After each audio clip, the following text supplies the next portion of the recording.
vais surtout vous parler de sa version canadienne. Il y a une dynamique, il y a une composante tout à fait spécifique au Canada dans ce débat occidental sur le multiculturalisme et surtout le multiculturalisme et la question constitutionnelle. Donc voilà un peu le programme d'aujourd'hui. Le deuxième sens, qui est le plus important, c'est le multiculturalisme comme idéologie.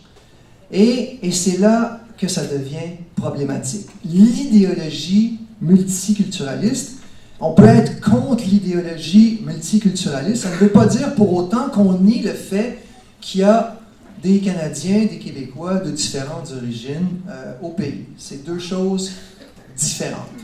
Alors, la première chose que je vais vous dire, c'est vous parler un peu de l'origine de cette idéologie multiculturaliste. C'est une idéologie qui divise le monde entre les exploités et les exploiteurs, les oppressés et les oppresseurs. Et le multiculturalisme, au niveau occidental, a pris le relais du marxisme, a pris le relais du communisme et du socialisme pour les gens qui veulent une contestation globale, qui veulent défaire, démembrer notre société. Alors, avant, le communisme voulait abattre le capitalisme et la figure de proue de ce communisme, c'était l'ouvrier qui était l'exploité. Et l'exploiteur, c'était le bourgeois, le méchant bourgeois. Et il y avait une espèce de jeu à somme nulle entre les exploiteurs et les exploités.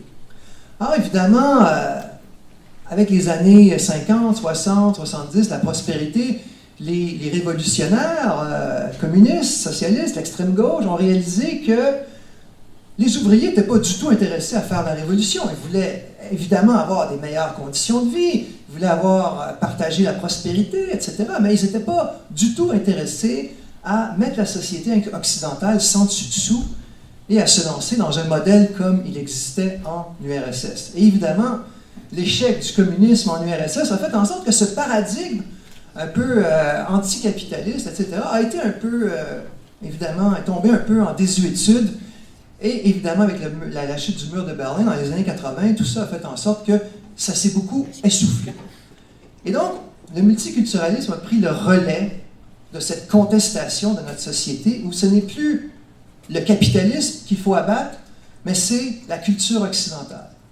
Autrement dit, l'exploiteur, ce n'est plus le bourgeois, l'exploiteur, c'est le majoritaire dans les sociétés occidentales qui va oppresser les nouvelles figures d'exploitation qui sont les exclus, c'est-à-dire les femmes, les homosexuels, aujourd'hui les transgenres, évidemment l'immigrant, et bien sûr, l'oppresseur, c'est le majoritaire, et en particulier l'homme blanc.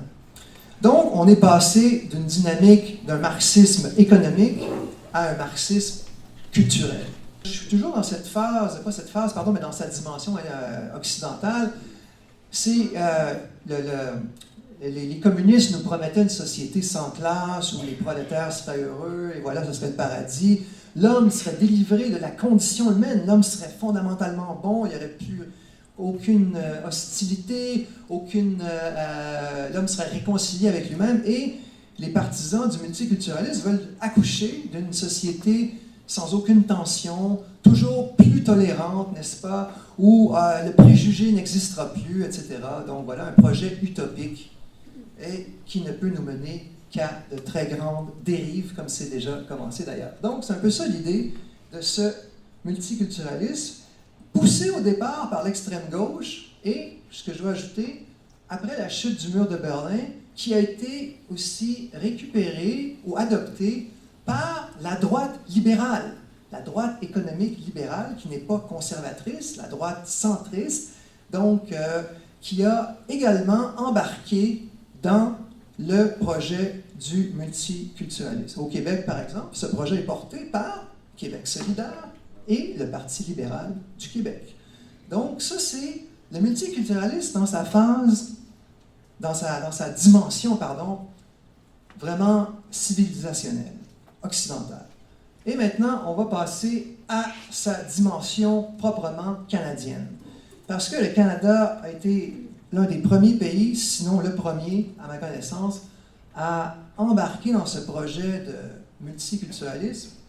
Et donc, on est le seul pays dans le monde qui a intégré dans sa constitution, plus particulièrement dans la Charte canadienne des droits et libertés, cette idée que on doit tenir compte du multiculturalisme. Et donc, lors du rapatriement de la Constitution, lors de l'inclusion d'une Charte des droits dans notre Constitution, on a adopté notamment l'article 27 qui dit justement que les juges qui vont interpréter cette Charte des droits, je vais en parler dans quelques instants, doivent tenir compte, n'est-ce pas, de notre héritage multiculturel. Et bien sûr, il y a notre premier ministre actuel qui en rajoute le plus qu'il peut, donc qui est une caricature, je dirais, de ce multiculturalisme. Et donc, ça a été pour moi, au milieu des années 2000, le point de départ de ma recherche. Je me suis dit, mon Dieu, on a donné tellement de pouvoir à des juges, parce que la plupart de ces cas d'accommodement, ce sont des juges qui nous les ont imposés lors de décisions judiciaires sur lesquelles je reviendrai. Et donc, ma question, c'était, pourquoi, est-ce qu'il y a des gens qui ont pensé à ça au moment de l'adoption de la Charte des droits, au moment du rapatriement de la Constitution? Alors, ça a été ça mon point de départ de ma recherche, et donc, c'est de ça dont je vais vous parler. Comment ça se fait que le multiculturalisme est devenu une disposition constitutionnelle au Canada? Quel était le but au départ de ça? Quelle a été la dynamique? Comment on en est arrivé là? Donc, les origines de cette question dans sa dimension canadienne, comme je le disais. Alors ici, je vous cite un document qui vient des archives de l'Alberta et qui parle de Mme Thatcher. Je vais vous parler de son rôle tout à l'heure lors du rapatriement.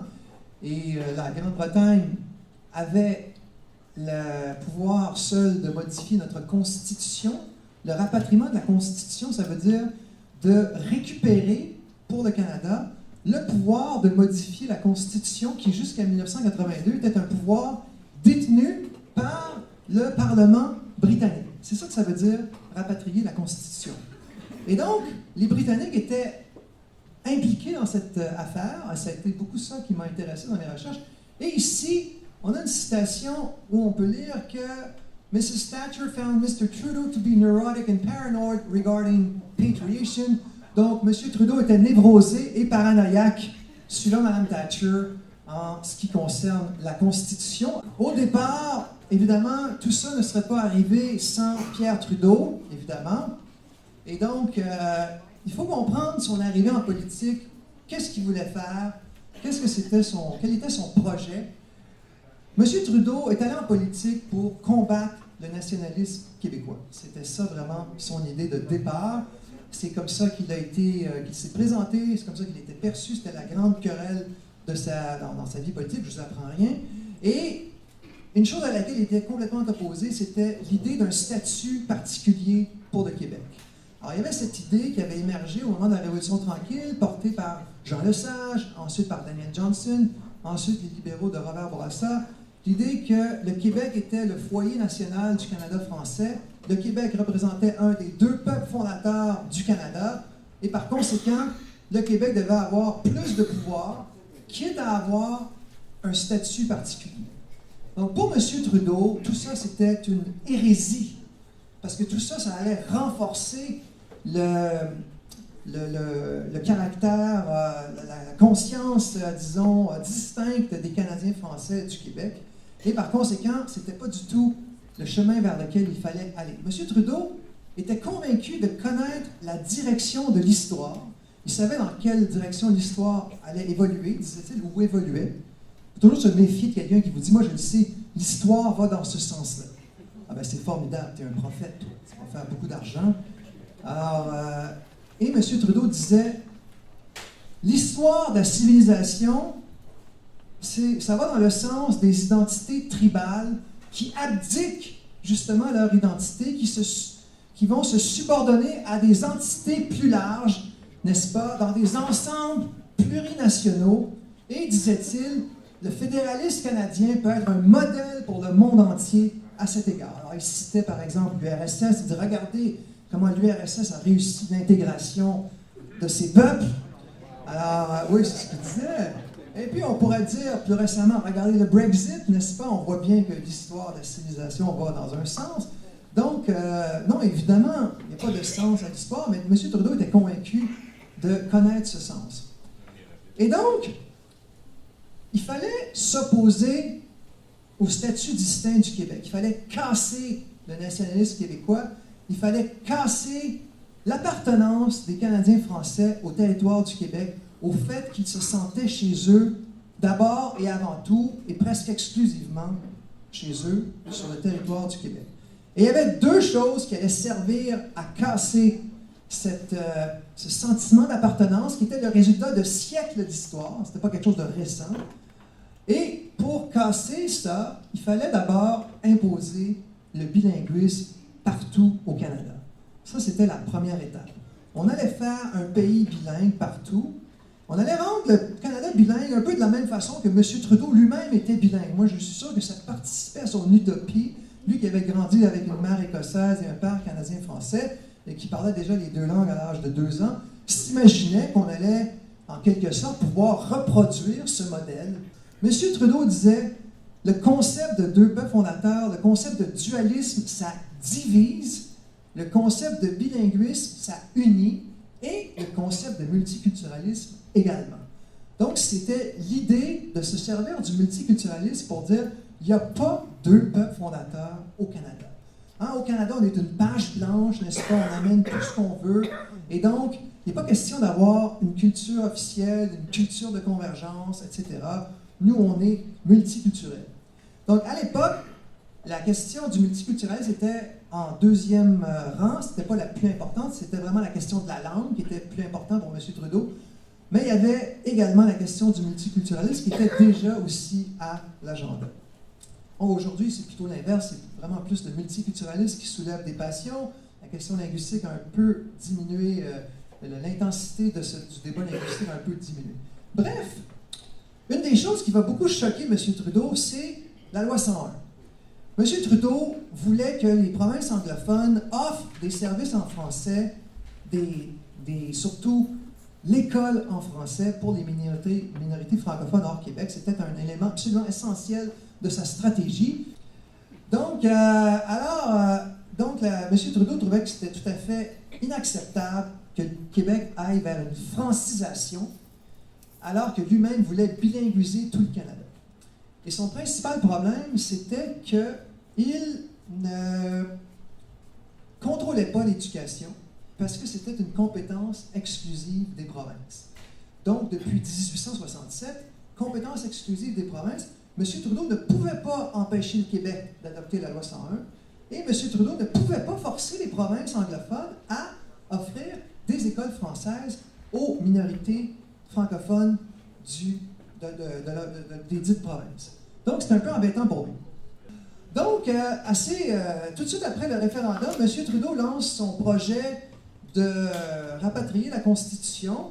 Alors, il va réunir les premiers ministres. Alors, durant l'été 1980, il va y avoir des rencontres d'abord au niveau des premiers ministres, M. Trudeau avec ses homologues provinciaux, et il va y avoir des rencontres au niveau des ministres de la Justice qui vont essayer de voir comment on pourrait rapatrier la Constitution.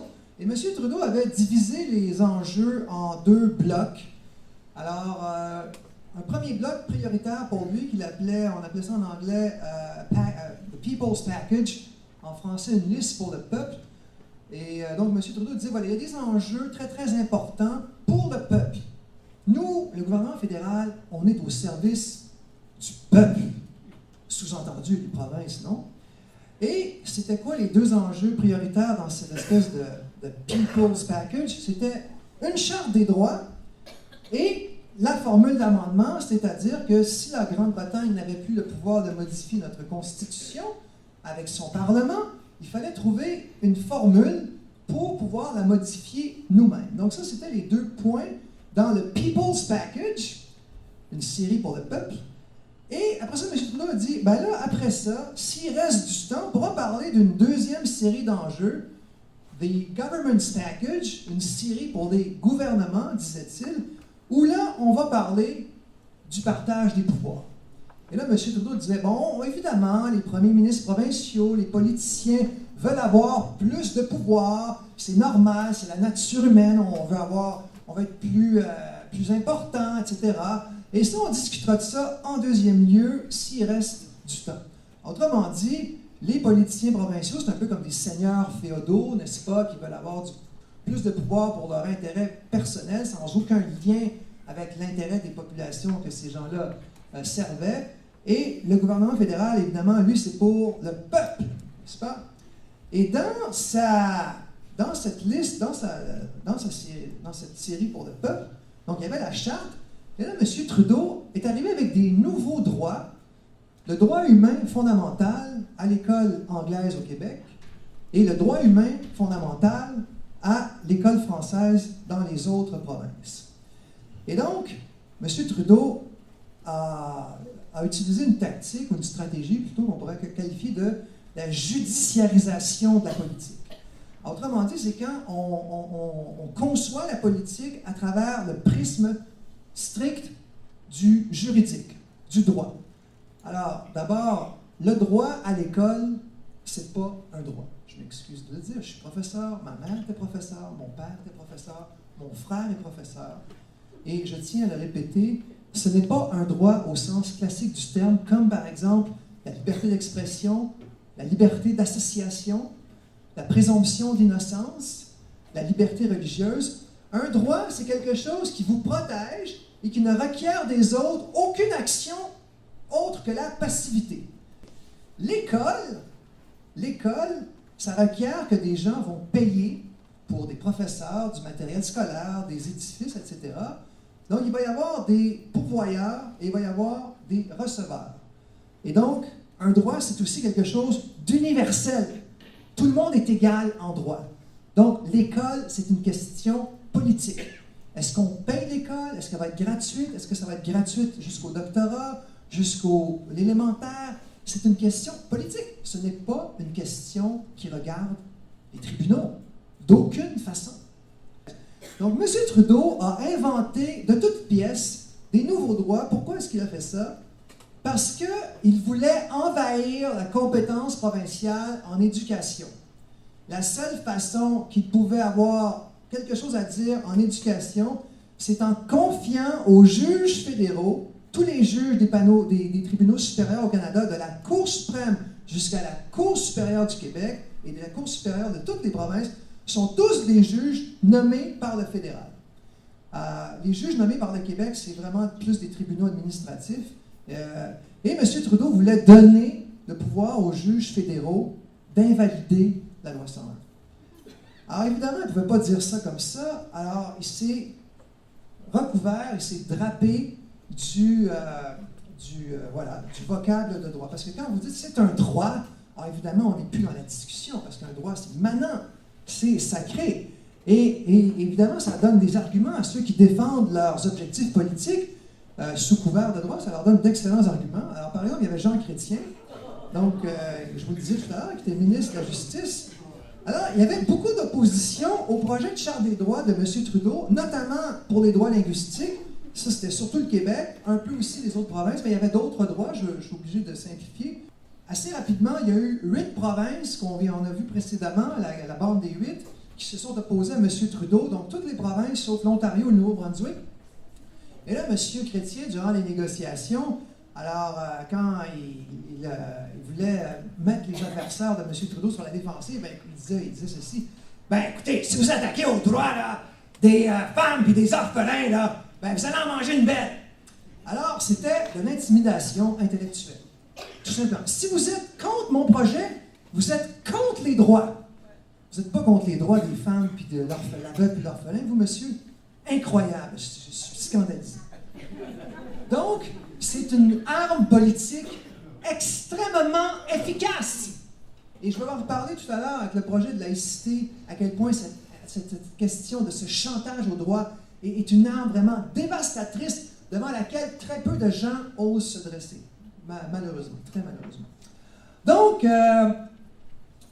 voilà, M. Trudeau va dire aux provinces opposées à lui, écoutez, si vous n'êtes pas contents, c'est pas grave. Moi, vous savez ce que je vais faire? Je vais procéder unilatéralement, c'est-à-dire, sans l'appui des provinces. J'ai aucun problème avec ça. Donc, en octobre 1980, après quelques mois de négociations qui se terminent dans l'échec, M. Trudeau, effectivement, annonce qu'il va aller rapatrier la Constitution sans l'accord des provinces et il présente son projet. En gros, ce que je vous ai déjà décrit, donc une formule d'amendement et une charte des droits. Et là, il est arrivé quelque chose d'un peu, peut-être inattendu pour M. Trudeau. Mme Thatcher n'était pas au courant du projet de charte des droits de M. Trudeau. Mme Thatcher avait compris que tout simplement, le pouvoir de modifier la Constitution allait être transféré au Canada, point final. Et par conséquent, ça ne lui posait pas de problème. Là, elle a compris, en octobre 80, qu'il allait avoir ce projet de charte des droits et que ce projet de charte des droits était opposé par 8 provinces sur 10.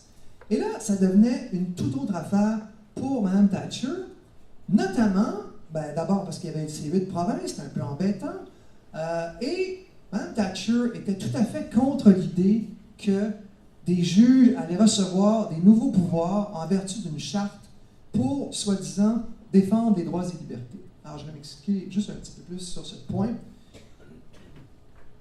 Quand on dit que, par exemple, le projet de laïcité du gouvernement caquiste est contre les droits, de quoi parle-t-on exactement?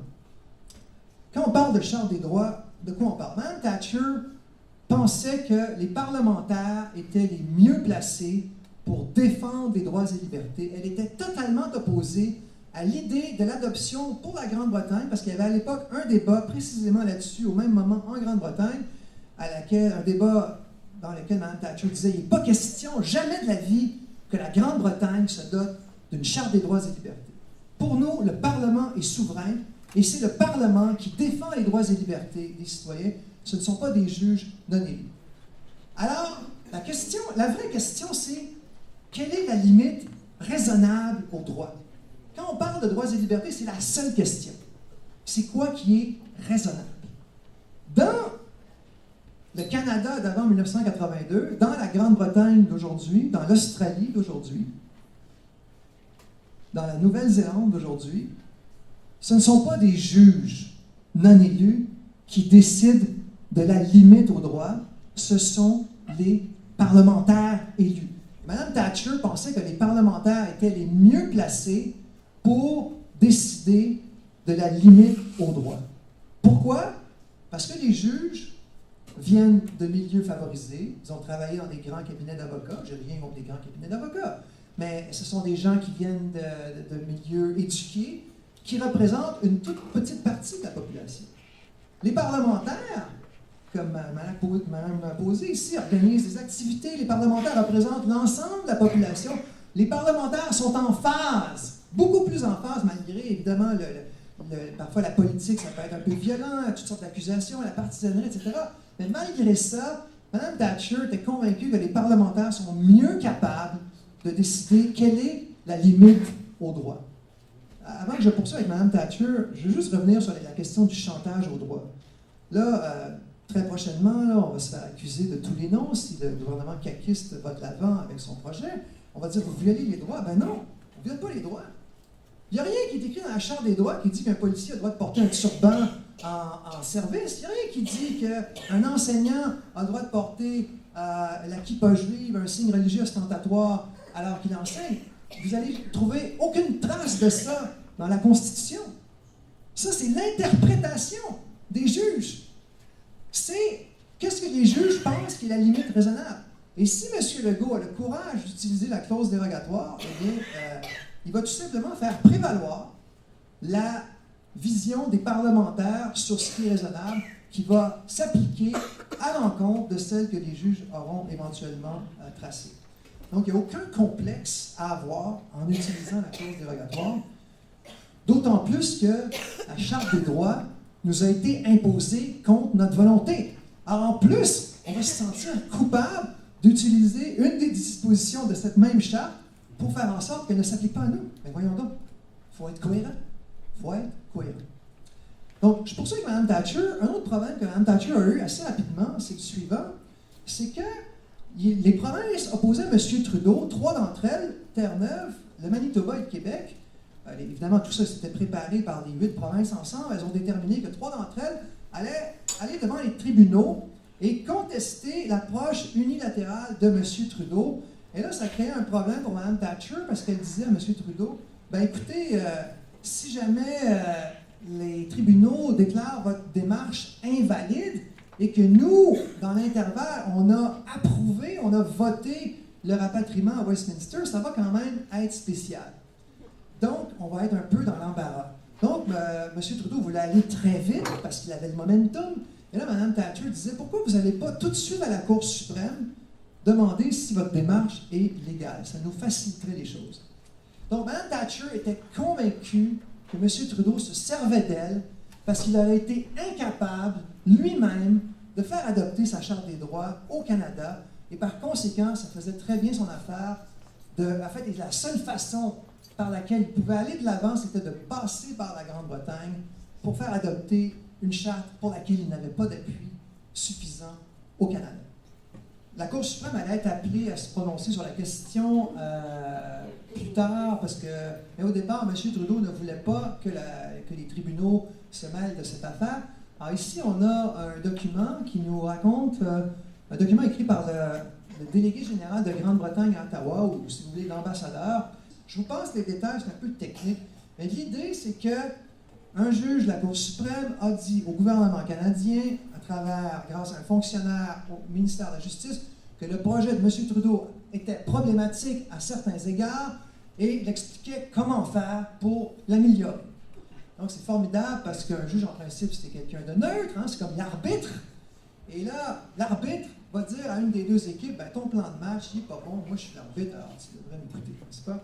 Donc, évidemment, tout ça, c'est une violation flagrante du principe de séparation des pouvoirs entre le judiciaire et l'exécutif. Et là, on va se transporter en juin 1981. M. Trudeau retourne en Grande-Bretagne et il se trouve là-bas par hasard. Et je pense sincèrement que c'est un hasard, même si ça a l'air un peu d'un complot. En même temps que le juge en chef de la Cour suprême qui passe ses vacances à Londres et qui est en Grande-Bretagne à l'occasion. Mais bref, ça c'est un document qui a été rédigé par le plus haut fonctionnaire de Grande-Bretagne et donc pour un conseiller de Mme Thatcher. Et ce plus haut fonctionnaire, donc c'est je ne me souviens plus de son titre, c'est le greffier des Cabinet Secretary, c'est ça qu'ils appellent, comme ça qu'ils appellent ça en Grande-Bretagne. Et là, j'oublie son nom, Robert Armstrong, qui s'entretient avec Michael Pitfield, qui est le greffier du Conseil privé au Canada, le plus haut fonctionnaire canadien, qui est un proche de M. Trudeau. Et lors de cette journée qui a lieu en fin juin 81, il y a eu beaucoup de discussions sur la Constitution. Et là, M. Armstrong décide quand même de rédiger ce document, cette note interne. Alors, c'est ça qui est vraiment le bout le plus intéressant de ce document. Je passe les détails pour le reste. Mme Thatcher avait dit à M. Trudeau, une fois que M. Trudeau a accepté d'aller en Cour suprême, Mme Thatcher a dit, ou avait déjà dit en fait, l'idéal, c'est qu'on a une décision forte de la Cour suprême en votre faveur.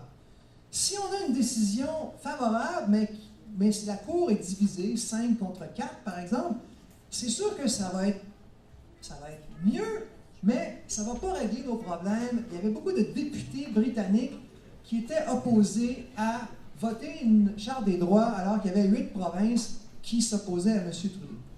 Donc, à partir de juillet 1981, le gouvernement britannique sait que quoi qu'il advienne, il va y avoir une décision divisée de la Cour suprême. Donc, c'est une information extrêmement intéressante, n'est-ce pas, pour le gouvernement britannique. Et encore une fois, comment ça se fait qu'un juge, n'est-ce pas, peut parler de cette façon-là devant un représentant du gouvernement qui était censé faire voter ce projet de loi en Grande-Bretagne. Donc, un autre cas de violation du principe de séparation des pouvoirs. Finalement, la décision de la Cour suprême est tombée en septembre 1981, donc le 28 septembre pour être plus exact. Et effectivement, la décision était divisée. C'est une décision qu'on peut résumer en 2 points. Premier point, la démarche de M. Trudeau, d'après la Cour suprême, était légale. Donc ça, c'était correct, légalement parlant, techniquement parlant, c'était légal. Je ne rentrerai pas là-dedans, mais je pense que la Cour suprême n'aurait tout simplement pas dû se prononcer du tout sur cette question au départ. C'est une question éminemment politique. Et la Cour suprême aurait dû dire, voilà, nous, on n'est pas, c'est pas du droit, c'est une question qui est en dehors du droit. Alors quand la Cour suprême a dit dans sa première partie de la décision, M. Trudeau a le droit de faire ça, c'est un peu ça que ça voulait dire. M. Trudeau a le droit d'envoyer une demande de modification de la Constitution en Grande-Bretagne.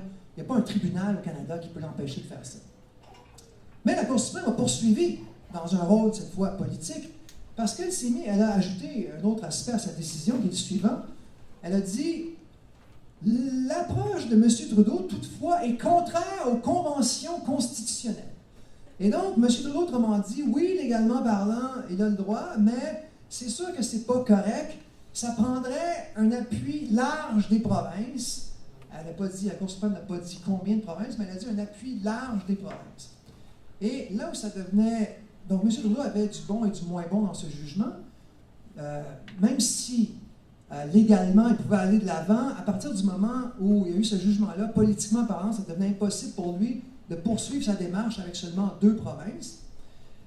Surtout parce qu'en Grande-Bretagne, le jugement a eu énormément d'impact et a galvanisé en quelque sorte les opposants à M. Trudeau, ceux qui avaient des doutes, ceux qui disaient on ne va pas voter ce projet-là alors qu'il y a seulement 2 provinces qui appuient M. Trudeau.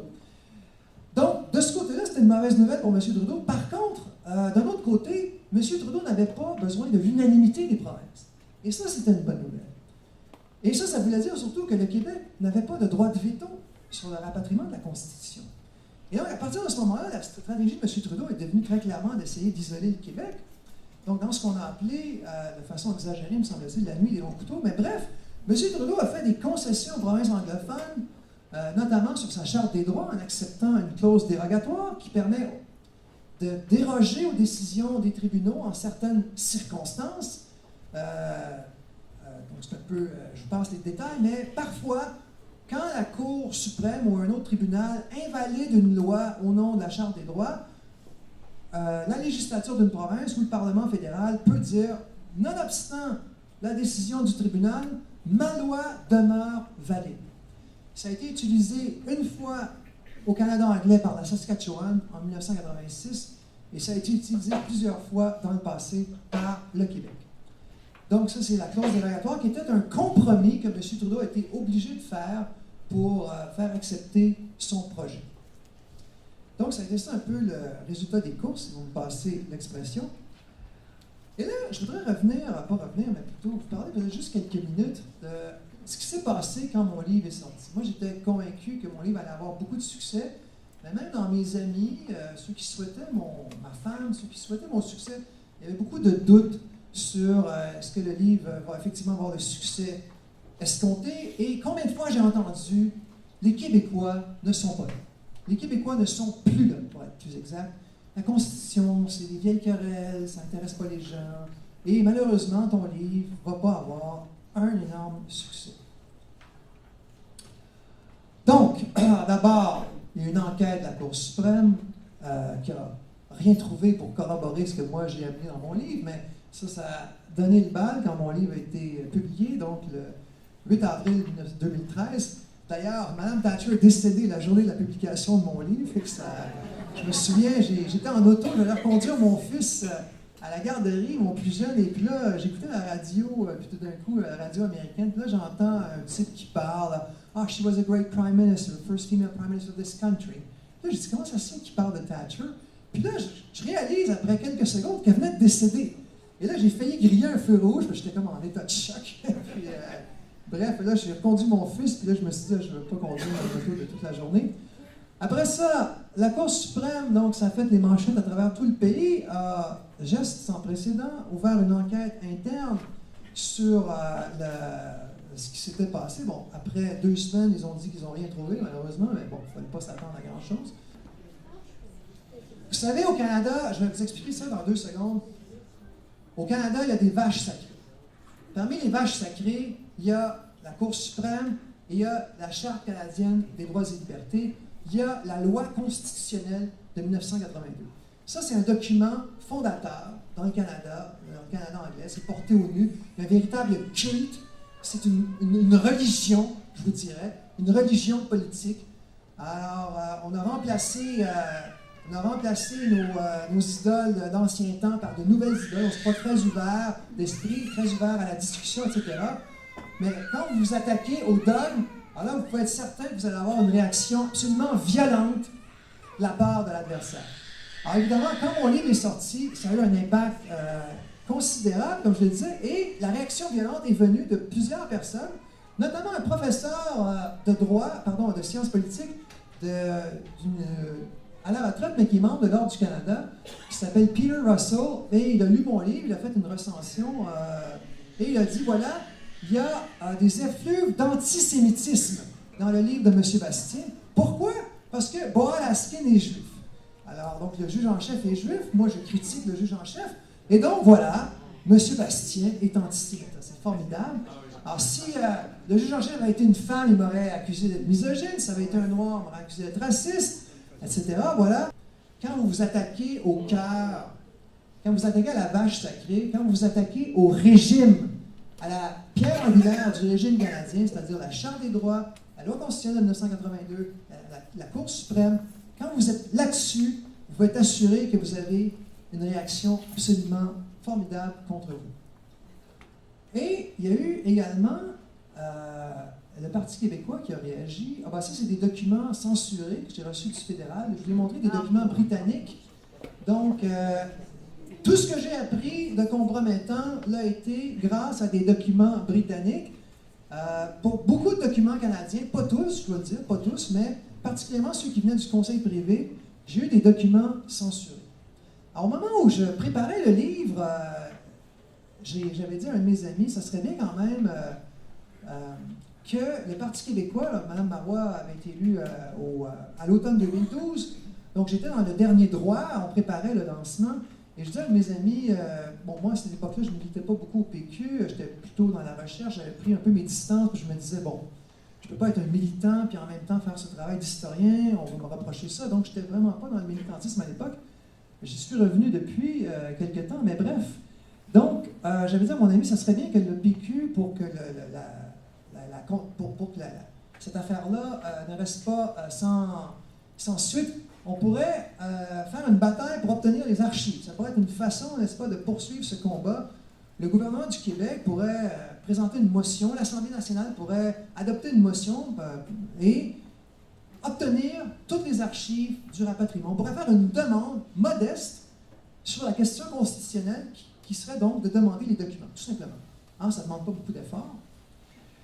Et justement, donc, quand mon livre est sorti, ça a eu tout le tonnerre que je vous ai brièvement mentionné. Il y a eu trois réimpressions en une semaine. Et donc les manchettes des journaux, j'ai une revue de presse qui fait 200 pages. Dans tout le Canada, d'ailleurs, j'ai même fait la une du Globe and Mail et de d'autres publications. J'ai reçu des demandes d'entrevue de partout au pays. Et là, le Parti québécois avait un projet de doctrine de gouvernance souverainiste qui n'allait vraiment nulle part. Et là, tout d'un coup, je le dis parce que je pense que ça n'allait pas vraiment, ça n'allait pas fait lever les foules. Et là, tout d'un coup, voilà, le PQ s'est emparé de cette idée, voilà, on va faire la bataille pour des archives. Et là, tout d'un coup, le PQ n'était plus sur la défensive, le PQ marquait des points. Donc, il y avait le ministre des Affaires intergouvernementales, Alexandre Cloutier. Donc, on a demandé les archives, une enquête indépendante. Il y a eu donc la motion pour demander les archives qui a été votée par tous les partis de l'Assemblée nationale. Donc, pour que la lumière soit faite sur cette question, ça a duré plusieurs semaines, cette affaire-là. Et la réponse des fédéraux, ah ben oui, il y a eu Lucien Bouchard qui est sorti de sa réserve. Donc, Lucien Bouchard qui a donné 2 entrevues sur mon livre. C'est très rare que M. Bouchard sorte de sa réserve.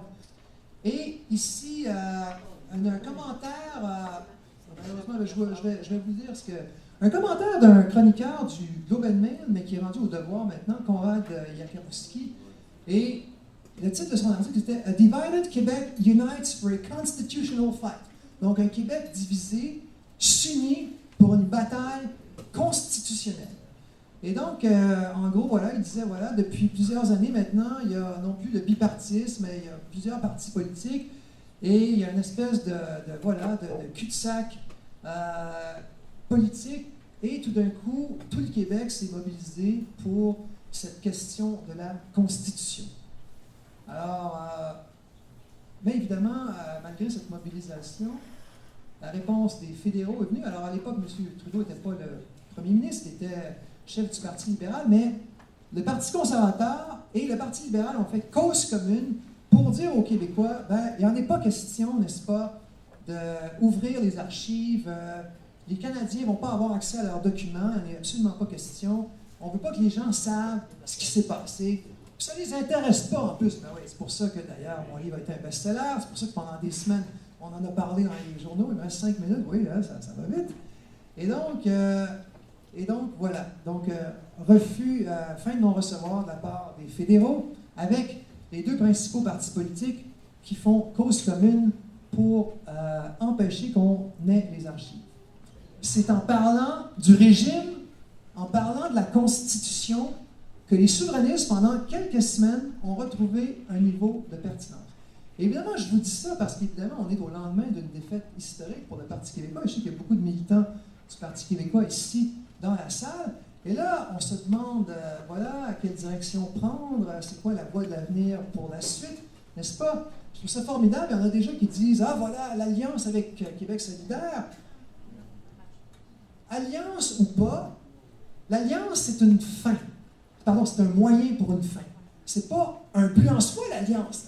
Tu ne vas pas te présenter devant l'État et dire, nous, on a une alliance avec QS. C'est ça ta valeur. Il faut d'abord dire pourquoi qu'est-ce qu'on représente comme valeur fondamentale. On est pourquoi nous. Ça, c'est la première question. Et après ça, on pourra discuter d'une éventuelle alliance, convergence. Personnellement, j'ai des doutes. Mais bref, il faut d'abord définir ce pourquoi nous sommes. Ça, c'est la première chose. Et ça fait malheureusement trop d'années qu'on a abandonné la question du régime complètement. Alors, pendant quelques semaines, durant mon livre, le PQ est revenu sur cette question. Et une fois que le fédéral a refusé les archives, la question est tombée un peu morte parce que là, l'histoire, évidemment, était terminée. Alors, comment relancer cette question du régime? Et là, je reviens au projet de loi qui a été présenté par nos députés bloquistes. Le problème du projet de loi, c'est qu'il va être refusé et le lendemain, l'histoire est terminée. On n'en parle plus. Déjà, malheureusement, on n'en parle pas beaucoup parce que le Bloc n'a pas la force qu'il avait auparavant. Donc, on n'en a pas beaucoup parlé. Mais on a les moyens de relancer ce débat, si on le voulait. La Cour suprême, dans son renvoi sur la sécession qui date de 1998, donc il y a 20 ans, donc M. Chrétien, à l'époque, avait demandé à la Cour suprême si c'était légal et constitutionnel pour le Québec de se séparer. La Cour suprême a dit ceci. Elle a inventé du droit. Bon, personnellement, je ne suis pas en faveur de ça. La Cour suprême qui invente du droit, mais la décision à force de loi. Donc, le pouvoir constituant au Canada, comme dans bien d'autres pays, appartient aux représentants du peuple élus démocratiquement. Je ne sais pas pourquoi il y a les représentants, ouais, c'est ça. Donc, la tentative légitime par un participant de la Confédération de modifier la Constitution a pour corollaire l'obligation faite à toutes les parties de venir à la table des négociations. Qu'est-ce que ça veut dire concrètement, ça? Ça veut dire que si demain matin, une majorité à l'Assemblée nationale demandait une modification de la Constitution, si on présentait par exemple un projet de loi disant « Nous ne voulons plus que l'article 27 sur le multiculturalisme s'applique au Québec. » Donc, pas seulement la loi fédérale, mais la Charte des droits. Si on votait ça, si on disait par exemple on veut contrôler toute notre immigration, il y aurait une obligation de négocier de la part du gouvernement fédéral. Alors là, Justin Trudeau, ou celui qui sera son successeur éventuellement un jour, personne ne pourrait dire, au bout de 2 jours, ben voilà, c'est terminé, non, non, non, et le débat est terminé. Comme c'est arrivé avec M. Couillard l'année passée. M. Couillard a dit, on veut des changements, on ne met pas de limite de temps, on ne met aucune pression. Et là, M. Justin Trudeau a dit, ben voilà, allez vous faire voir. Et une semaine après, on n'en parlait plus. Alors, M. Trudeau a pu balayer tout ça du revers de la main. Mais si M. Couillard avait fait adopter une motion constitutionnelle forçant une négociation, M. Trudeau aurait été obligé de tenir cette négociation. Il aurait été obligé de venir dire non au Québec. Il y aurait pensé à 2 fois. Et si c'était un gouvernement souverainiste ou nationaliste qui faisait la même chose, alors évidemment, ça serait beaucoup plus difficile pour le fédéral de dire non.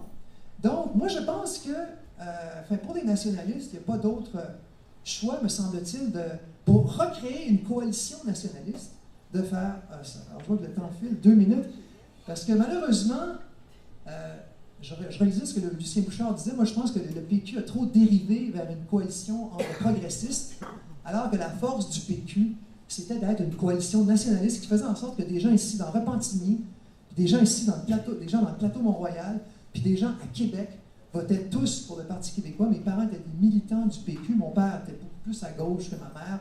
Mais la question gauche-droite, chez mes parents, ça n'avait aucune importance. C'était la fierté d'être québécois qui les animait. Et les deux votaient pour le PQ. Ça allait de soi. Ça allait de soi pour eux. Mais depuis qu'on ne parle plus du régime, le débat gauche-droite a pris beaucoup plus d'ampleur qu'il y a 10, 15, 20 ou 30 ans. Et ce débat gauche-droite, c'est du poison pour le Parti québécois.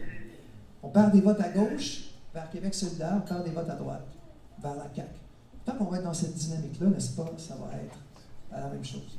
Voilà ce que je voulais vous dire. Je vous remercie beaucoup pour votre attention.